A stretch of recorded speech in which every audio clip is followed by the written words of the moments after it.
Germany operates as one of the world's most stable, full democracies, functioning as the economic engine of Europe.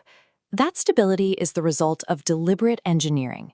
In 1949, the architects of modern Germany drafted the Basic Law, a constitution specifically written to patch the institutional vulnerabilities that had caused the Weimar Republic to collapse.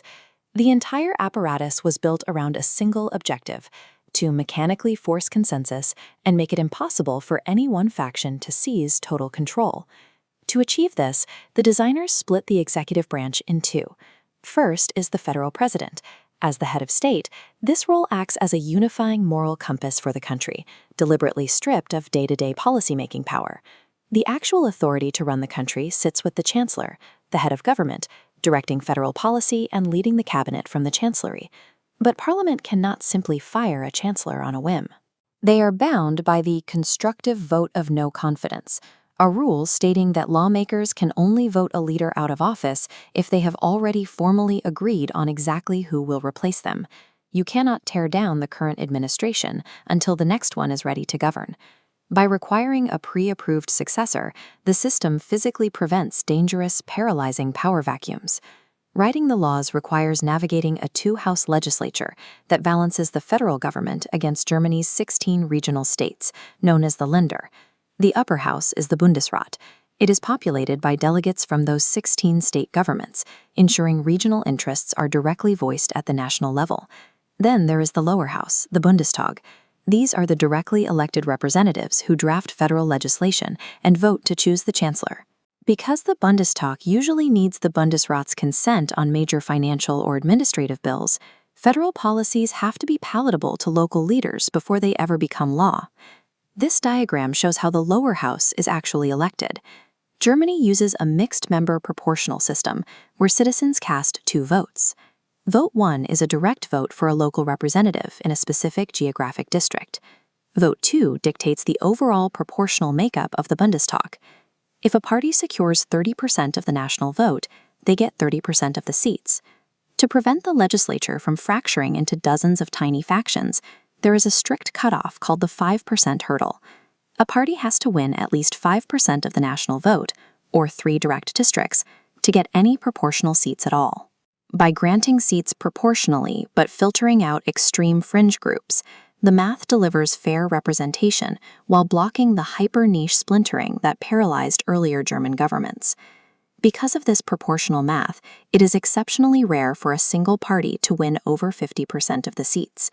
To govern, rival parties have to team up. Looking at this pie chart, you can see how these partnerships are tracked by the official colors of the parties involved.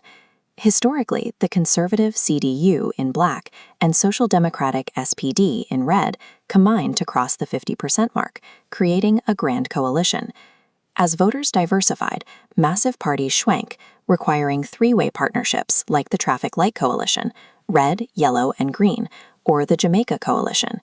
This mechanism forces ideological rivals to sit down, debate, and sign a binding policy contract before they are even allowed to form a government. For decades, this framework produced remarkable continuity. Leaders like Angela Merkel served 16-year terms by maintaining reliable, broad-based coalitions. Recently, that math has become much harder to solve. The fracturing of the voter base led to intense internal friction, culminating in the collapse of Olaf Scholz's three-party government in late 2024. This math illustrates one of the primary pressures testing the system, the Alternative for Germany, or AfD. This right-wing populist party has secured a major foothold, pulling in heavy concentrations of votes, specifically in the states of the former East Germany. As smaller, highly polarizing parties eat up a larger share of the total vote, the remaining centrist blocs are finding it increasingly difficult to scrape together the 50% needed to govern. That difficulty is compounded by the Bayernmauer, or firewall. This is a strict, informal agreement among all the traditional parties that they will never, under any circumstances, form a coalition with the AfD. By locking a significant chunk of parliamentary seats out of power, the remaining leaders, like 2025 Chancellor Friedrich Merz, have to negotiate incredibly awkward compromises across wide ideological divides just to keep the government running. The German political architecture is currently under the heaviest strain it has faced in modern history. Yet, by forcing centrist factions to compromise and mechanically blocking extreme groups from acquiring absolute control, the machinery is executing the exact defensive maneuvers it was programmed to perform 75 years ago.